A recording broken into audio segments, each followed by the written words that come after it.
Hello, my name is Gail Seiler, and I'm honored to be here representing Betrayal Project USA.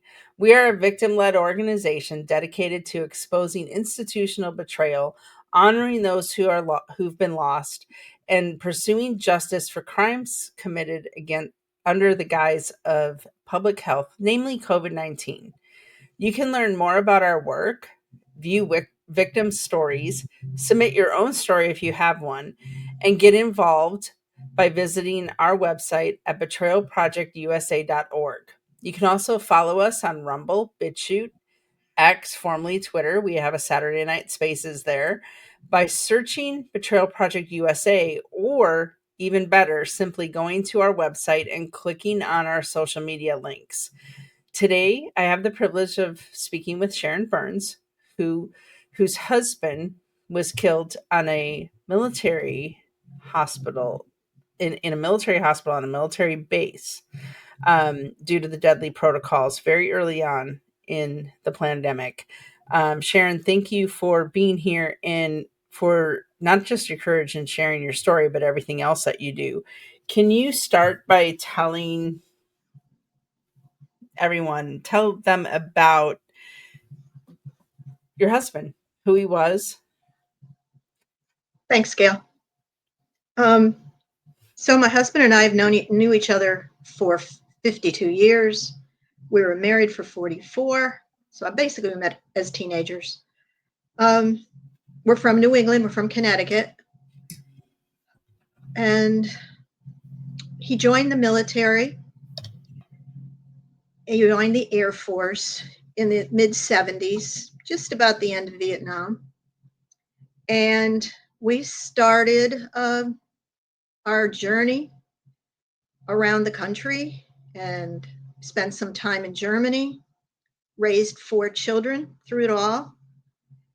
And he was just a great guy. He just loved life, liked to go to the races, liked to go to the drag races with the kids, liked to fish.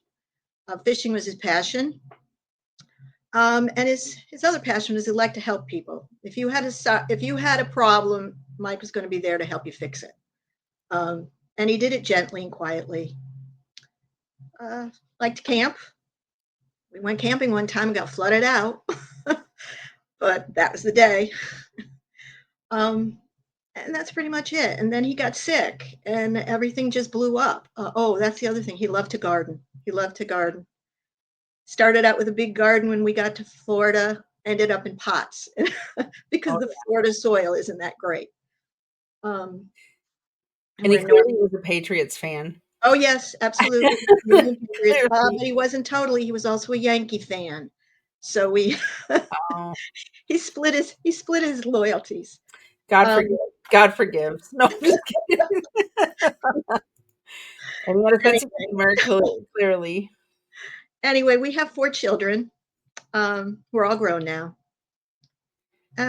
So that's about it. Then he got out of the Air Force in 1995, and we settled here in Northwest Florida, which is a huge military presence in 5 counties. So we have, in many places, taken over the area with the large contingent of active duty and military people. So I have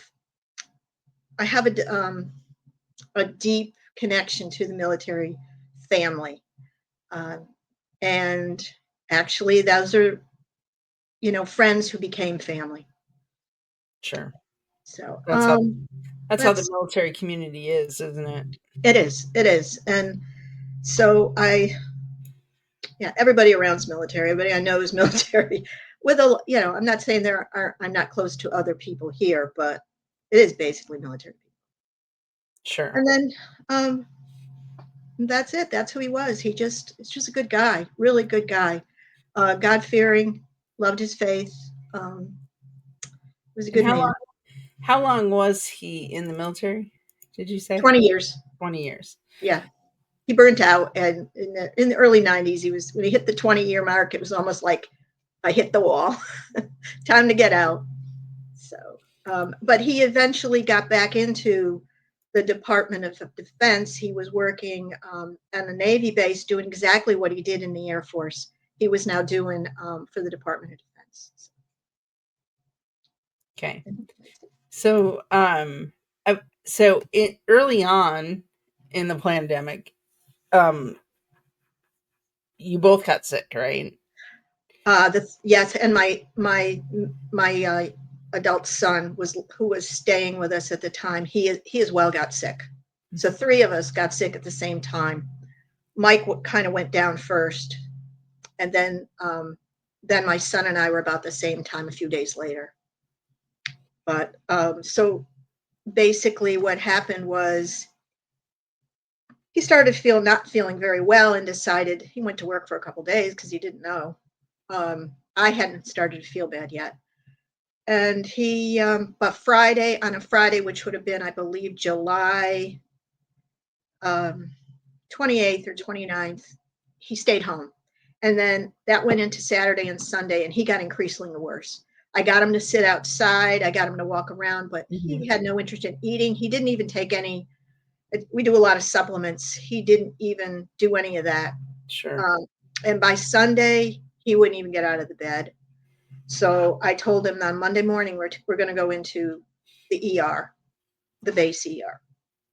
I am barely starting to get sick. I'm barely sick, but I'm sick. And my son too. So I brought him to the base and I dropped him off. And I watched him walk in, and that was the last time I saw him, because when I went to the door, they wouldn't let me in. And so, and just to set the time frame for people before they go, didn't you know that the hospitals were killing people? No, This was early on. This was August 2020. Yep. Yeah, August of 2020, early August of 2020. August 3rd, we went in. Okay, yeah. So it wasn't clear then. No, he knew he knew he didn't want the ventilator. He already was adamant about that. Yeah. So he knew that, but we were still just getting mixed reports coming in at the time. So we really weren't sure, So I couldn't get in though, because they took my temperature and said I had a fever. And I said, well, it's 99 degrees out here. Yeah. A little warm out here. It's like, August. so anyway, I took him in, and like I said, I didn't see him after that, and no word. I sat in the car in that heat for 3 hours because I didn't want to leave. Because I didn't want to leave the parking lot. I figured if I left the parking lot, I don't know, something psychological about that, like leaving him there, abandoning him. So after 3 hours and nobody called, I called the ER, and nobody contacted you? Now I'm out in the parking lot. Well, he's got COVID. He's going to be admitted, and we'll have him call you. So he did eventually call me later. He had been admitted, and they were getting to start things. He told them he didn't want a ventilator. They asked him that first off. But he never said anything about, they never said anything about the drugs they were giving him. So he never said anything about the remdesivir, which I found out there is no signed authorization. It was an emergency use authorization drug at the time. Mm-hmm. And there should have been a signed form, and there was no signed form in the records. Well, he went upstairs, and they started doing everything, and he texted for a few days. He was getting better, but when he got there, he had an AKI. His liver and kidney numbers were out of whack. He had sepsis. Was that right away when he got there? He already had that all. He already had that. Okay. He had the sepsis. He had dehydration, which I figured because I couldn't get him to drink anything.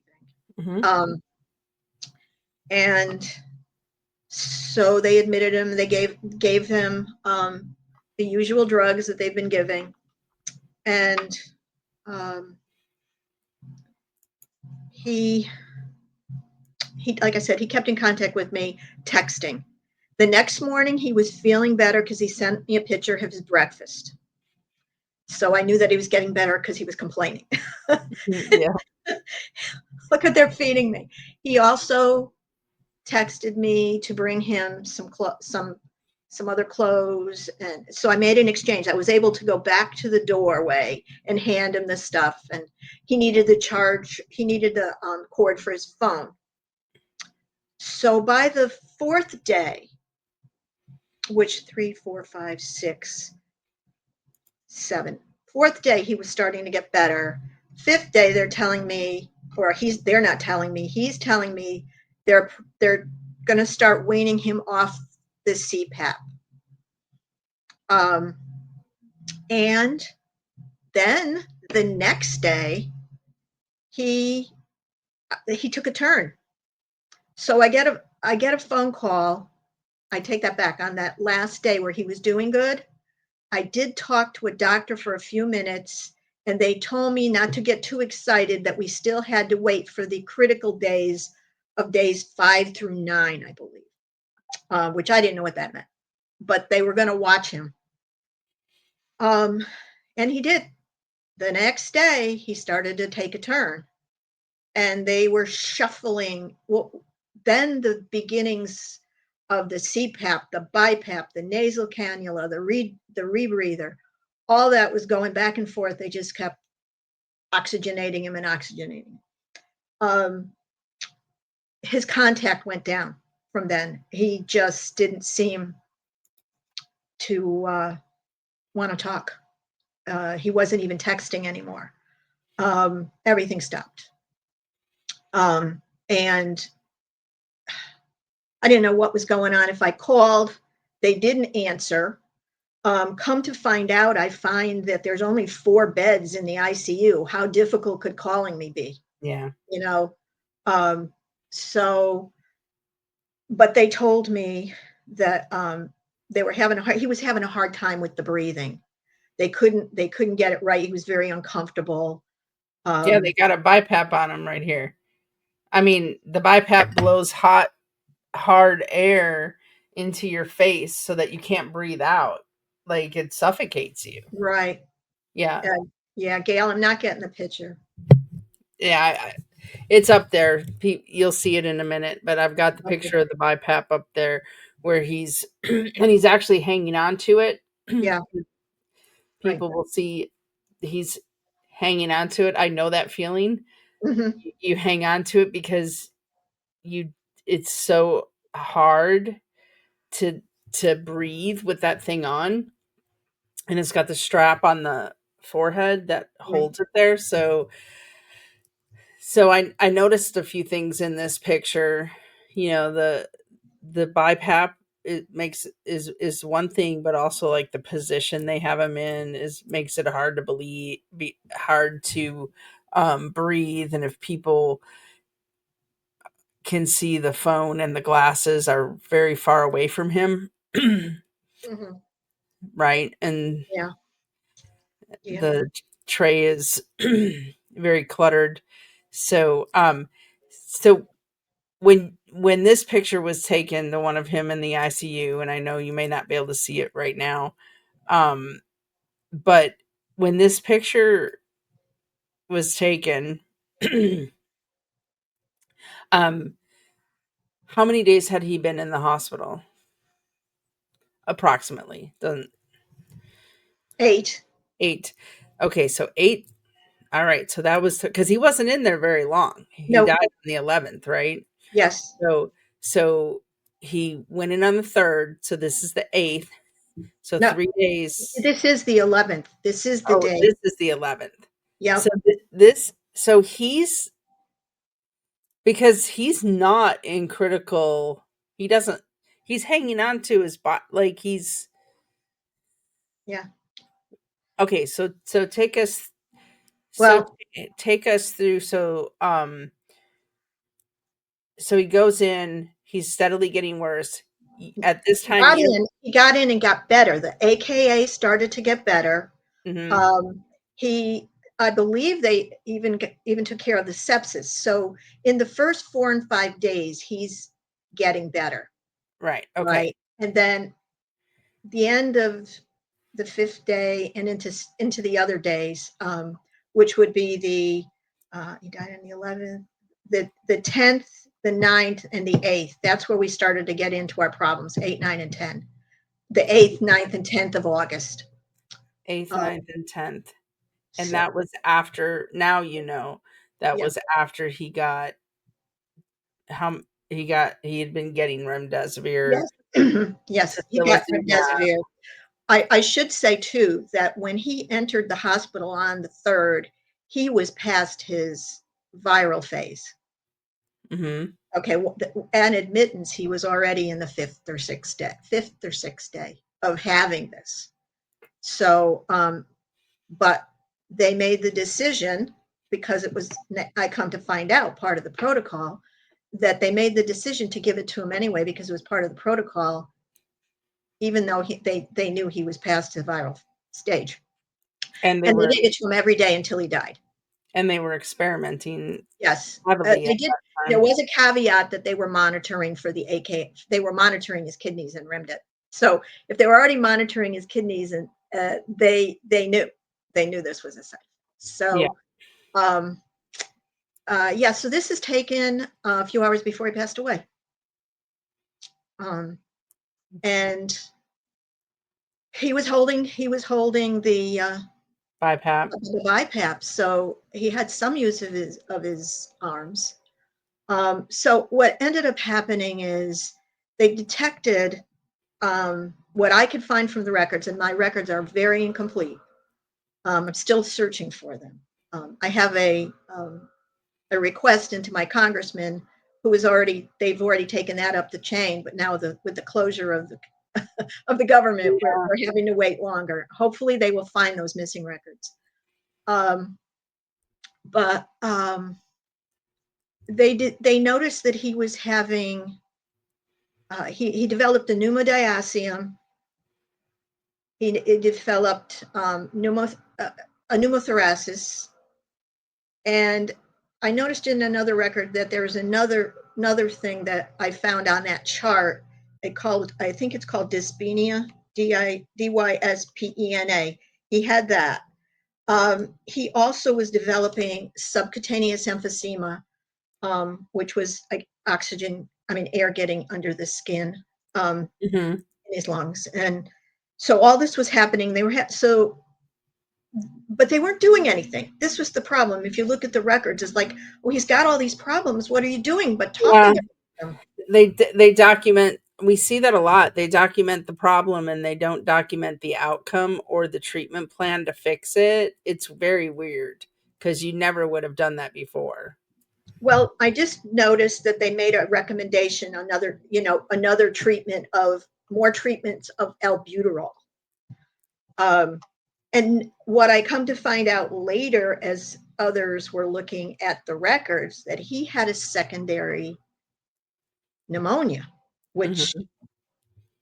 they're treating with albuterol. And they did add a drug, and I honestly don't know how much they gave him because I am missing that administration record, called Rosafen, and with the albuterol, which really did nothing. No, right, because they should have given him budesonide because it Yes, does Unicide, antibiotic. or the other one would have been, a strong inhaled corticosteroid, Yeah. prednisone, but it didn't happen. And so they just kept looking at him getting worse. And because of the pneumodiacium, I believe, where the lungs are filling, his heart, I believe, from what I've been told by doctors and nurses, that the heart would have been pushed because, of the growing problem in the lungs. So, again, nothing was done, and which I'll get into in a minute. But the other things. But what ended up happening was, I knew that things were not good on August 10th, and that's where, I got a phone call saying they were monitoring that he had some issues, but no depth. I have no idea really what was going on. By the way, I'm sick at home. I am not getting out of bed either, but I'm treating. I'm treating myself with lots of supplements, vitamin C, vitamin D. I'm just downing it all. And Yeah. then my son, my 35-year-old son, is in the local hospital fighting for his life. And I wasn't even hearing from him either. He's not talking to anybody. He has a whole story too. But he lived, praise God, he lived. And anyway, so on the morning of August 11th, about 6:30, 7 o'clock, I get a phone call from a doctor, and he says to me, "I'm sorry, Mrs. Burns, but your husband is going to die today." Mm. And I went, "What? That's pretty cold." Yeah. I fell on the floor, and I'm going, uh-huh. And he's telling me that um, Mike has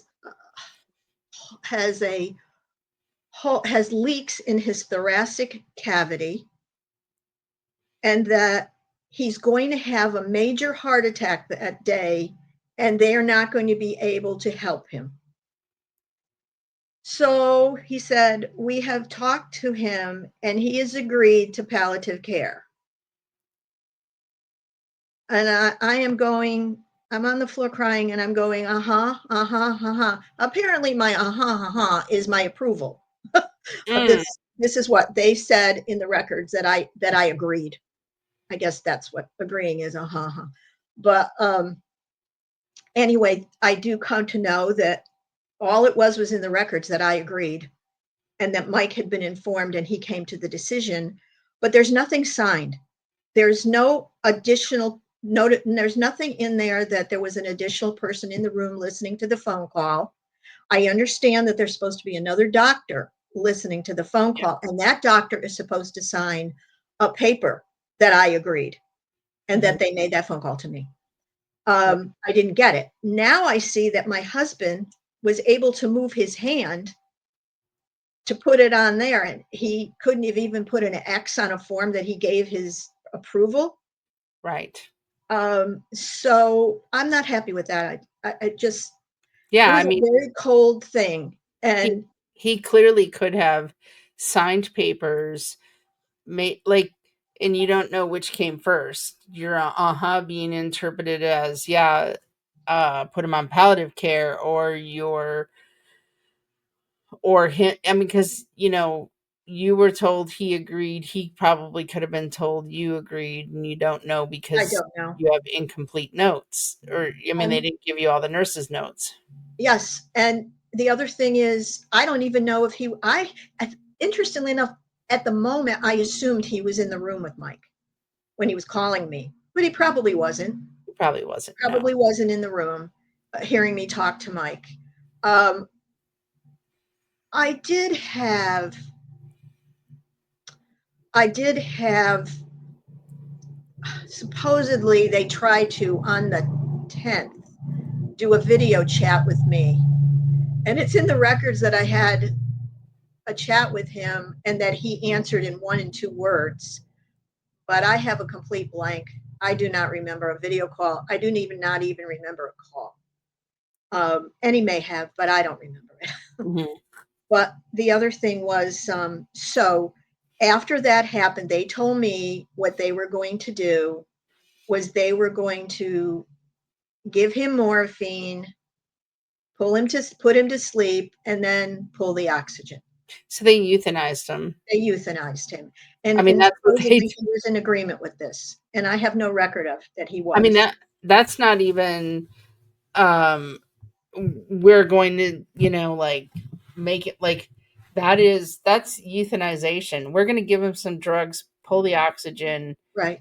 and hastened his death. He hastened his death, and they told him because they couldn't. They told him he was going to have a heart attack, and they wouldn't be able to help him. So, in basically, to me, that's kind of that would be, is that duress?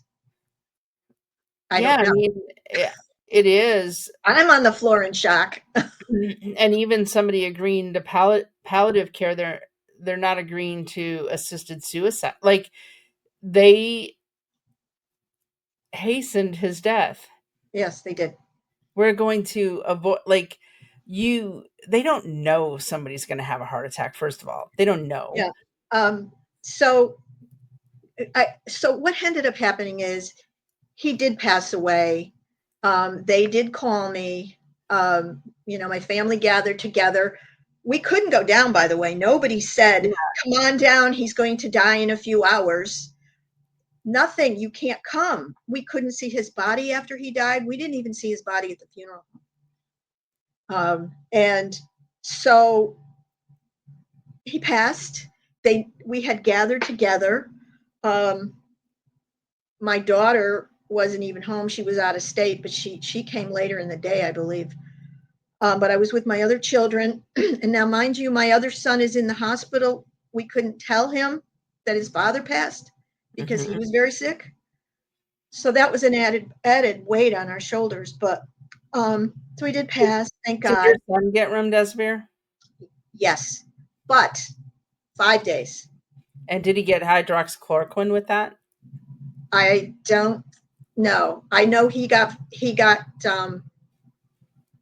vitamin C, remdesivir. Oh, he got bunicides. Budesonide? Mhm. Bunicides. He got bunicides.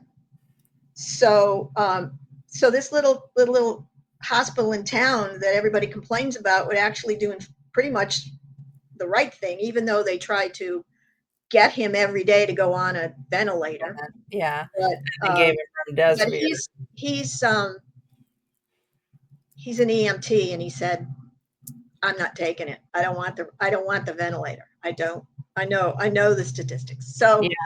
So anyway, but we couldn't tell him what was It'd be going on. interesting to see if he got hydroxychloroquine with the remdesivir, because that's how they built confidence enough to they built fake confidence in remdesivir to get the FDA to approve it in October of 2020 by using Um, hydroxychloroquine with the remdesivir in the hospitals. I'll have to look. His records are pretty complete too. Yeah. By the way, he got good ones. Um, but anyway, so we had all that going on, and anyway they called us, and Mike had passed, and then we went from there. We had his couldn't have a funeral because of the churches were closed, so we had to wait till September to do that. And then we had the military burial in a military cemetery. And we almost didn't get that because there was a hurricane going by the day before. Mm. They almost canceled, but no, they came through. Then the next thing that happened is we didn't think we'd get an honor guard because of COVID, but they did send two young rookie rookie honor guard, but they did very well. They did very well. God bless them. Um, and that was good. It was very moving. That he always thought that. Anyway, the pilots showed up at the funeral, at the committal ceremony, and it was very moving. But what ended up happening is I carried with me, and my children did as well, the words of that doctor that day. The I couldn't ever go too far without that being in the back of my head is Mrs. Burns, your husband's going to die today. And the other is he had a leak in his thoracic cavity and we can't help him. Those were always in my mind for 3 years, still in a fog. And um, I ended up waking up around his third anniversary of his passing. And I said, I told the kids, I think it's time we find out what happened to him. We've gone too long without knowing how they came to all these conclusions and just exactly what is a leak in your thoracic cavity. I did research. I couldn't get any. I asked some doctors, but wasn't much help. So I began the records, looking for the records.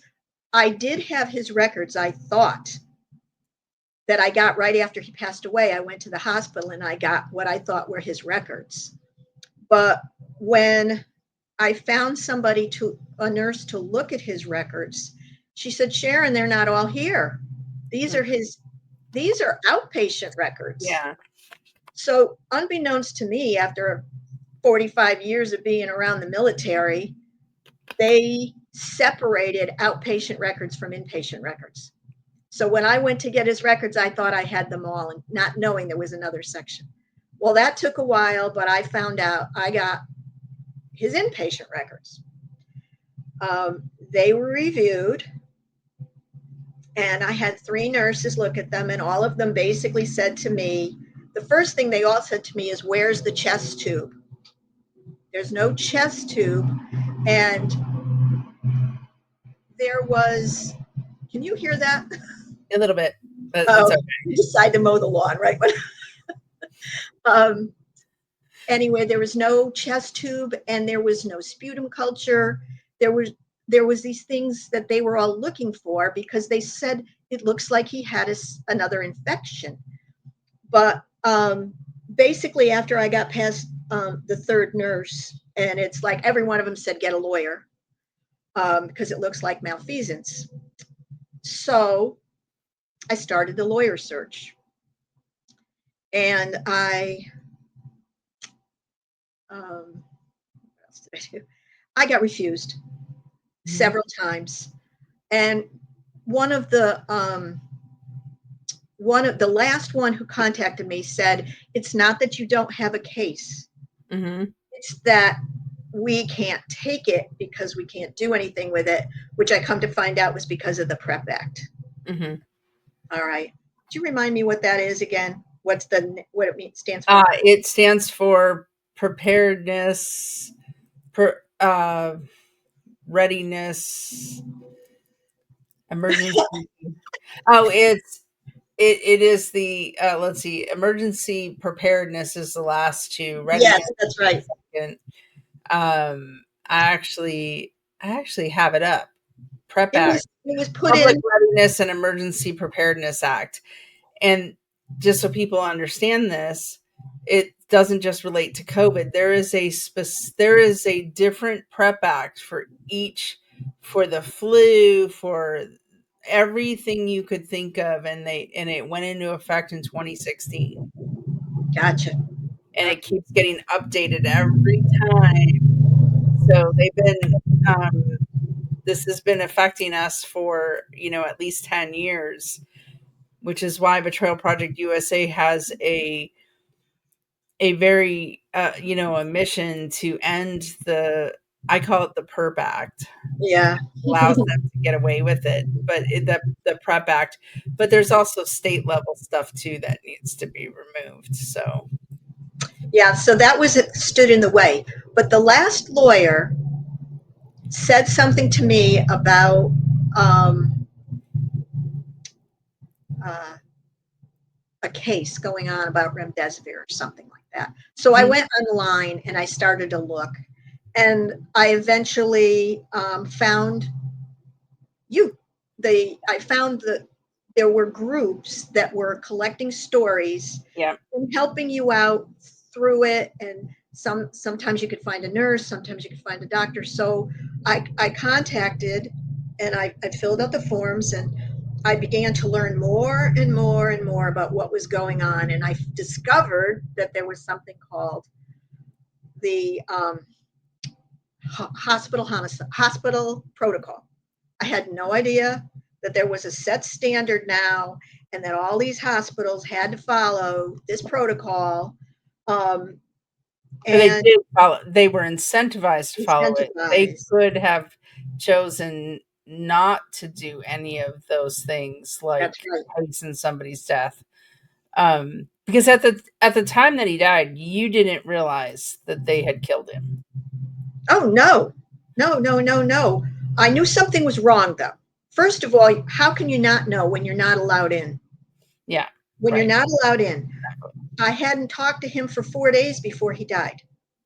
So, well, they said I did, but I don't remember. But maybe I did. Whatever the case may be, there was no way for him to tell me what was going on. Yeah, right. And they weren't telling me anything. It was practically like you pulling teeth to get to talk to a nurse. I talked to one nurse, and she just went on and on about how he wouldn't lay on his stomach. And I'm like, he's going to feel better if he lays on his stomach. And I'm like, you can't tell a guy who's got a bad back to lay on his stomach, because that's worse than worse Yeah. than anything. So I didn't really get much help. So there was this uncertainty in me for those 3 years because you don't know. And well, anyway, I found out about the hospital protocol. It changed. It was a game changer because I realized as I saw the list of commonalities and I saw the list of and I started talking to other people in the groups, and they were having the same problems I was, only in sometimes 100 times worse. Depending And on what it was, because in 2020 is they knew. I mean, they knew hydroxychloroquine and ivermectin and budesonide were the right treatments for like they, I mean, they knew because SARS one was in right, 2003, but yeah, depending on it did get worse in 2021 and 2022 because then you had the vaccination and discrimination coming into play. You um, didn't, you I wouldn't have didn't. I wouldn't have known any of that, but then I saw it. But the two things that came to my mind at the time, just to go back to the very beginning, right after it was over, and my son came home, I decided to ask some questions of my husband's doctor. My husband's PCM was literally in the same building where he was. that. Mhm. When I called him, he had no idea that Mike was in the hospital, and he had no idea that he died. Oh, wow. Nothing. He knew nothing. That he was not informed. That's another biggie. I mean, like, we are losing our doctors. Our doctors in some places have no say in these hospitals anymore. Yeah. So I was under the impression, safely thinking that my husband's doctor was going in and checking on him. I guess I was in back in the old days, and he wasn't. He didn't wasn't even notified. Yeah, That where they would have said like, "Hey, contact the primary," because his primary physician would have been listed because it was yes, the oh, military absolutely, hospital. absolutely. He was downstairs. How Yeah, hard is that? yeah, And the other thing is that come to realize, and you know this, Gail, the mental issues that overtake you when you're in isolation like that. yes. It is torture. It is torture. That's why they do it. I mean, it isolates you so your family doesn't know what's going on, but yeah, it is. I always say the worst thing about my experience as a survivor was, I mean, the abuse was pretty bad, but the no food, no water, but the isolation was horrendous. And in fact, yesterday we interviewed Lori Madigan, whose husband had literally sent her text messages on how horrific the isolation was. Isolation, it strips hope, strips Yes. hope. I talked recently with my son, and that was the biggest complaint that he had as well, because there was isolation. And then miraculously, um, a few days after my husband passed away, he got better and they took him out of ICU, put him downstairs in a window with a window, and my other kids could go stand outside the window and wave to him and talk to him on the cell phone. Uh, So that was the change in him. But those yeah, days of isolation, he said that was the hardest thing for him. And yeah, and so then you go back and you wonder what happened to Mike, because like I said, he stopped texting because it was yeah, probably very inconvenient. You have to keep finding somebody to plug in your phone, and I don't know that he would anyway, because I just heard so much. So those were yeah. my two big things, was the isolation and no doctor. No. What did they allow a priest in at the end? Yes. Well, yes, I did. When he took a turn, I told them I wanted a priest in there, and they told me it's been taken care of already. But I don't know. Maybe if I ever get the nurse's notes, I'll be able to see. But I'm going to, assume that he did get it, because I don't know that he didn't have, they weren't that bad. He was taken care of. He was fed. It appears that he was taken care of in there. But okay, so what ended up happening after I found others to share with? Um, I decided it was time to get a doctor to give me the answers, because none of the nurses are going to actually tell you that stuff. Yeah.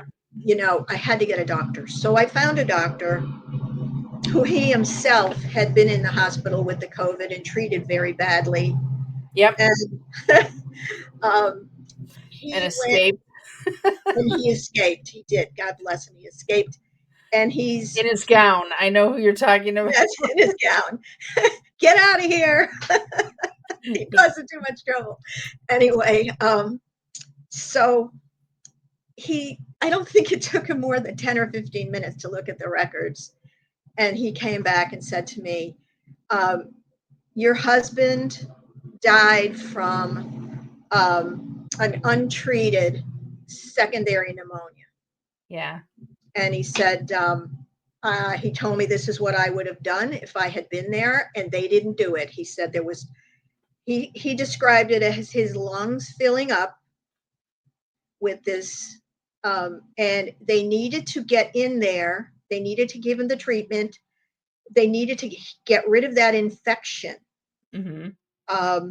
They did not do the proper treatment. They didn't do really anything. Albuterol. What is albuterol? They needed he said, an inhaled corticosteroid, a strong inhaled corticosteroid treatments. And they needed a chest tube, and they needed a sputum culture. There wasn't any. Yeah. And actually, in that particular day that I found one day's nurse's notes, there was no mention of the infection. He said, with that infection in there, it was getting harder and harder to get oxygen into his cells. Yes, and because they were over oxygenating him, that makes Yes, it worse. As we learned in the Gray Shara trial, that causes that metabolic acidosis that's right. because they can't breathe out the CO2, and Right. so it's almost like you're not getting oxygen. Now, he also said to me, the reason for them saying that they couldn't help him was, one, they were worried about the oxygen. But he said with that infection in there, if he had had a heart attack, they wouldn't be able to resuscitate because they wouldn't have been able to get the oxygen into his cells. So basically, there was no way they felt that they could resuscitate him and not hurt him again. Well, my point is, if you guys didn't feel you could do it, there's a hospital, another hospital, a That could heart hospital that could 5 have done minutes it. away. Yep, yep. That could have done it. And they could have given him the right treatments. Yeah, if they'd given him move beyond albuterol, I know it's in the COVID protocol, but could we move? Oh, by the way, I was also told that they continued the COVID protocol right till he died. They just kept treating the COVID. They didn't treat the other And he problem. had the symptoms. None of the symptoms, just the COVID. Right. So Until they hate. albuterol treatment is not cutting it here. And the wrong, maybe the wrong, I'm not sure about the antibiotic, but that's the bottom line. The bottom line was they really didn't know what to do. And it did infuriate me that there was a heart hospital 5 minutes away. Yeah. That infuriated me. But there wasn't too much transfer out in those days, during all this time in any hospital. Yeah, because Um, they'd lose their money or their yeah. funding or I think when we got down to 22, maybe 23, they were transferring out. But yeah, um, that's when September of 2022 is when the incentives actually a lot of the incentives kind of just like stopped. mhm. So, but they were just still they to this day they're committed to that protocol that they were told was the end all be all.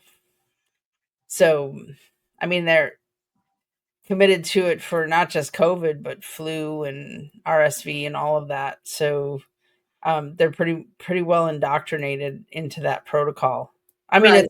it's in their system, and so that's if their system tells them this is how you treat the patient, then the system, then they're going to go by the system and not use their brain. Exactly.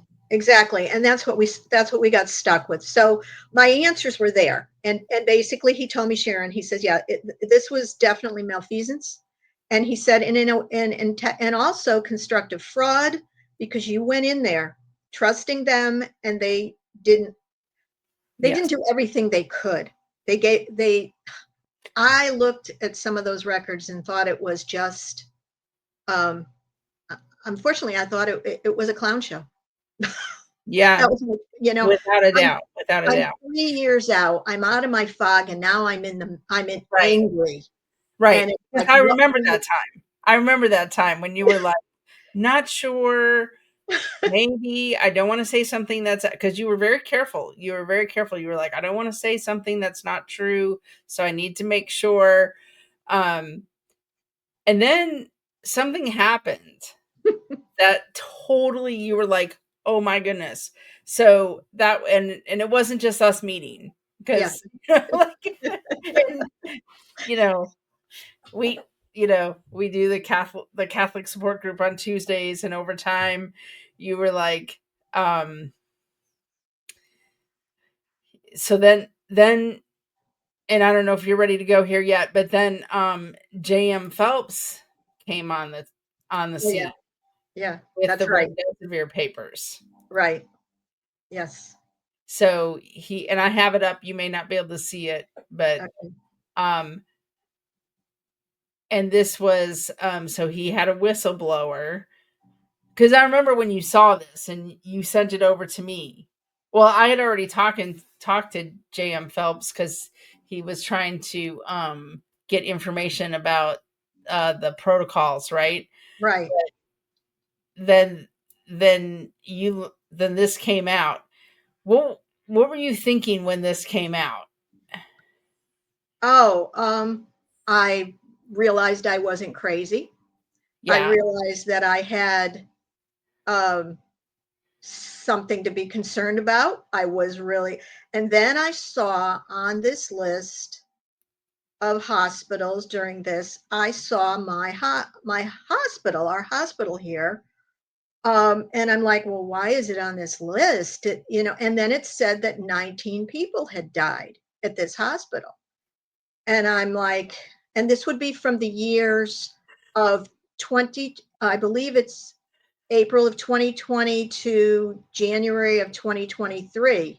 Yes. We lost 19 people. I've still been trying to get the answers to that, to who are those 19 people. However, I was right. Something was definitely wrong in that hospital. Something was definitely wrong in the ICU.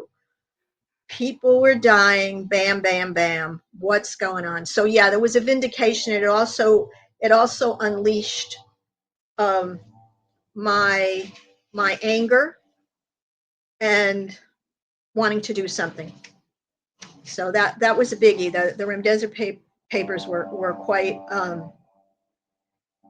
an eye opener. That the military, as usual, was in conjunction with Gilead, was going to test this drug on in the in some VA hospitals and in some military base hospitals.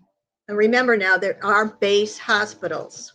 It's not just VA hospitals, but there are hospitals for active duty and retirees on most military bases. Yes. So it was crazy. It was really crazy. But I just it was one eye opening thing after another. Um, Yes. it was like God was opening doors to truth. Right. There's that list. He had all of those, plus that one on the left, which is dyspnea. I just saw that in his records the other day. Dyspnea. He has that. The acute respiratory failure was actually what they put down that he died from, but they pulled the plug. So, um, Right. Yeah. yeah. You'll have Okay, acute respiratory failure when right. But they give he you had more. that. He had pneumonia, and he had secondary pneumonia, and he had diaceum. So yeah, so there was the real possibility that even if remdesivir wasn't actually the total killer, there was a real possibility that it contributed to his downfall. Um, Even though he had the other things that they didn't handle, but yeah, it was all there. The It came together to me that I wasn't crazy. I Something was wrong. So the so remdesivir papers came out, and as I recall, you that really kind of sprung you into action. Like Yeah, I was right. I'm ready. you Bring it on. contacted, I'm ready. yeah, you contacted JM Phelps, and you had many conversations with him and started searching for other victims from military hospitals. Right. So there's, and then eventually you sat down. I'm going to share my screen here. You sat down for an interview with him as well to talk about your husband. Now, give me a second. I'm going to pull this up, and you may not see it right away, but here I'm going to make it bigger so people can see. Okay, so here is, you sat down for an, and then this was April of 2025. You actually sat down for an well, it was a little before that because this came out April 2nd, 2025. The article attributing his death to U.S. or to the use of remdesivir to treat COVID-19. A veteran spouse continues to search for answers, and so you sat down on this and talk about that. Yeah, I wanted to let them know that as I was dealing with these other groups and meeting new people and friends who had suffered in civilians' hospitals and listening to their stories, and in some cases, veterans' hospitals, I realized that there was no representation of the military base hospitals. I had to get that out there that this is a community that has been forgotten, um, and at the same time is being also used to test the remdesivir on, but nobody was realizing it. So I wanted to bring that out. I wanted to bring attention to that. So that's why I talked to JM um, and let him know that my husband was in there and that Mm-hmm. he grew steadily worse. And I was trying to find answers. This was basically something I needed to do to find more answers and to also help people to know to look into their husbands' deaths, or not husbands, but spouses, children, anyone who Yeah, died on a military base. Look right. into it, get the records, and find out why they died. Find out, especially if it was during that time where they wouldn't let you in, and it was that you were there was total isolation.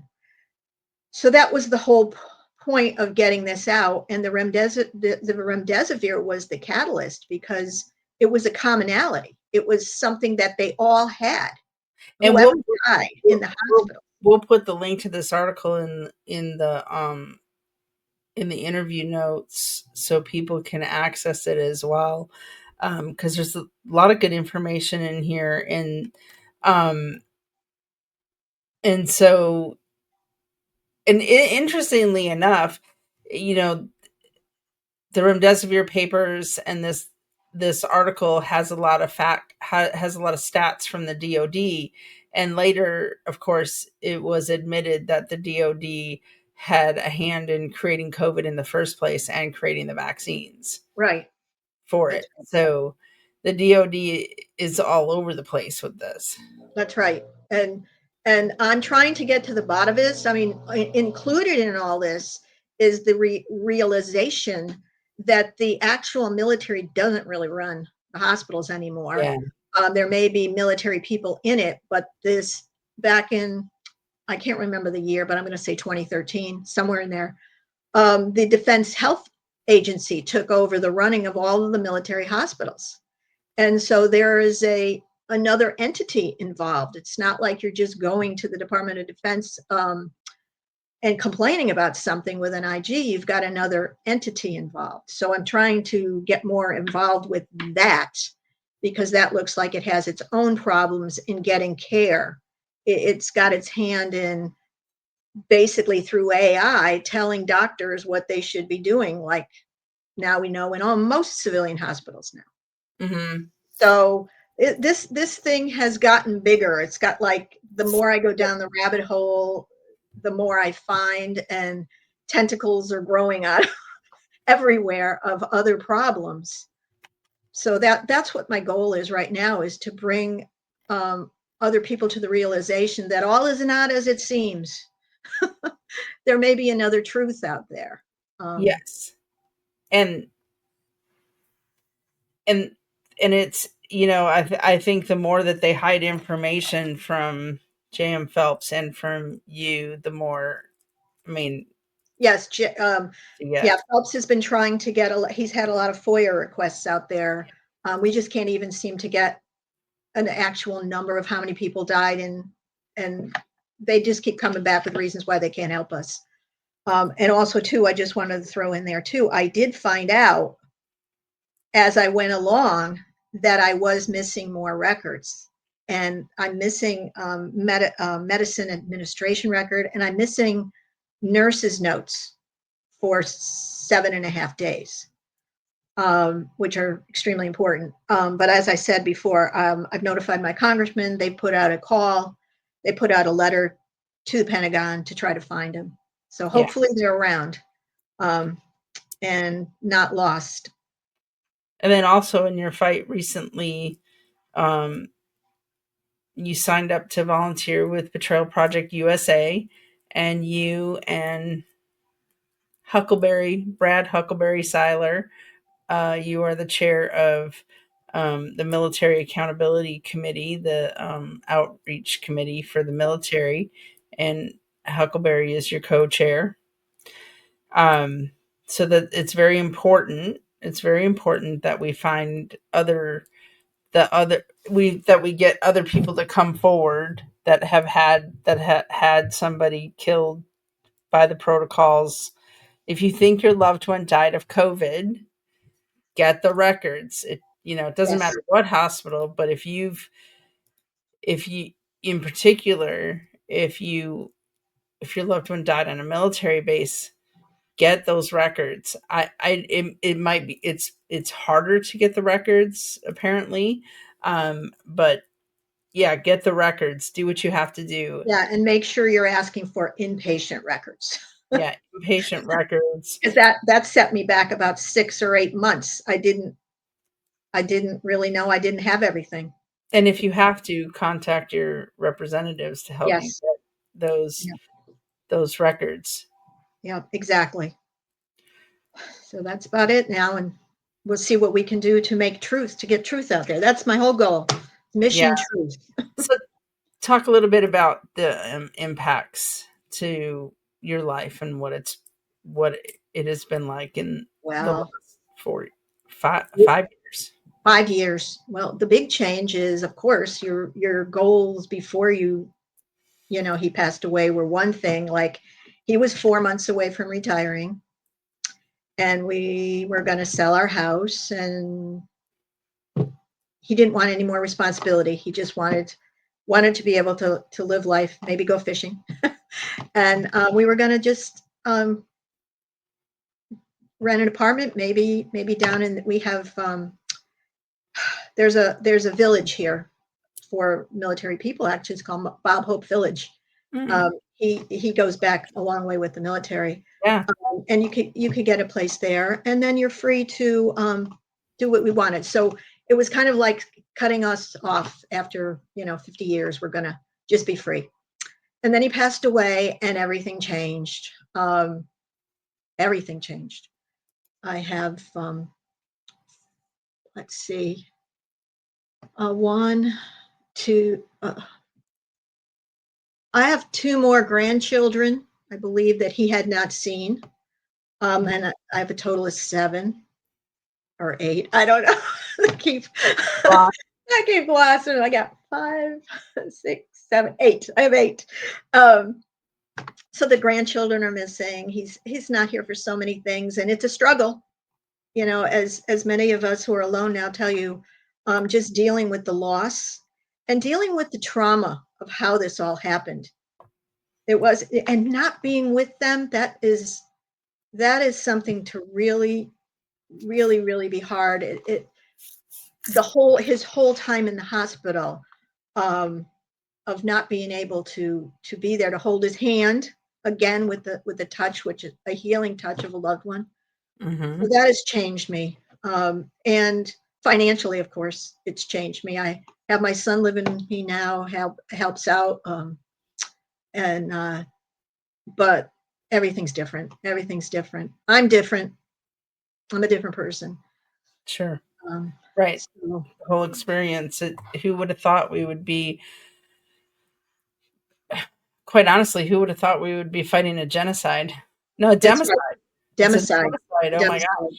Yeah, who would have, it wasn't on my to-do list 10 years Yeah, ago, right? that's right. Um, so I get But we it.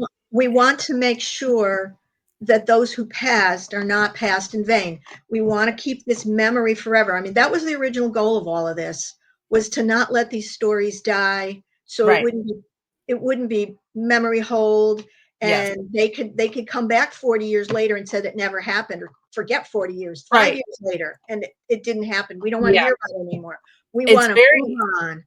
yeah, very important that people tell their stories, and that they tell them everywhere they can, because we do want copious amounts of records of what happened, who it happened to, and we want to keep telling the powers that be, hey, look, here's another one. Look, here's another story.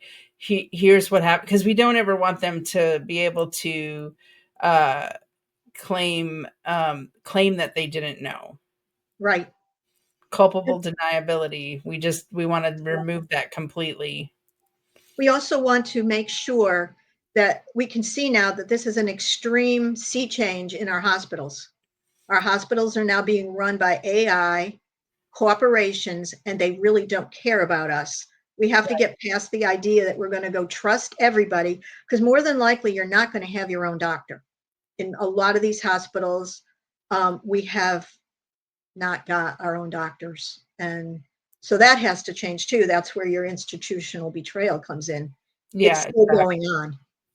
exactly. It's still going on. Yeah, we just a couple weeks ago they tried to give remdesivir to a 2-year old, and we had to get a lot of people involved. Um, and if it can destroy a grown man, think what it could do to a 2-year old child, right? So, Right. Exactly. um, yeah, so we need to end the PrEP Act. There's a lot of things, there's a lot of actions. We have an accountability committee. Our committees are now listed on our Fight With Us page on betrayalprojectusa.org. You have to put the USA in there, because and I'm going to encourage everybody to tell their story. Go to our hospital deadly playbook that's on our website, that gives the 25 tactics that they used. We call it the modus operandi. It was intentionally put together the way that it was, and read through those. You'll probably identify with them. And so, in closing, I want to ask you, number one, what's your favorite memory of Michael? First thing that came to my mind is, goes back. This is when we first started dating. Um, we were with some friends and we went to an amusement park. And back in the old days, they used to have something called a fall, which was a wig that you could pin on here, and it would blend in with your hair. We are on this, and we're coming down, and my fall flies off, and he reaches around, and as it's falling, he grabs it, and I'm like, my hero. And that That's was it, man. awesome. I was in love. But he always reminded me, because when we were all on a vacation, and we were all visiting up in New Hampshire, and he reminded me that when we got back to my friend's parents' house, the father said, "You went on that roller coaster? They're going to condemn it next week." Oh my gosh. So he spent the rest of his life reminding me that I took him on a condemned roller coaster. But that was it. That was, I mean, there was many memories, but that one is the first one that comes to my mind. That's a great memory. That's a great memory. Do you have any final words for people? Yeah, all is not as it seems. Yeah. You know, in the words of Ronald Reagan, trust but verify. Yeah. So if Trust you're but going to trust but verify everything. yeah. So, Right. And any, if people want to reach you, they can just do sharon.burns@betrayalprojectusa.org. It'll get to you. yeah. Um so Thank you, Gail. yeah, thank you. Thank you for, just gosh, your moral courage. I love your moral courage. You've It's not been me. I'm going to give credit to the Lord, with the because he's Lord. just Yeah. pushing Without me, pushing God. me. Yeah, without God we're just, you know, sissies. Sissies.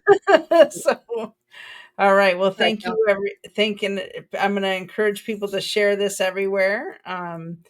The more we share these stories, the more the word gets out there, and you'd be surprised how many people have found us through sharing of these stories.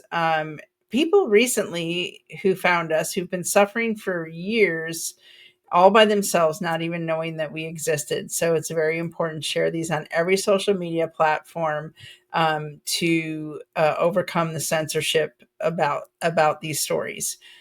So thank you, everyone, and thank you, Sharon.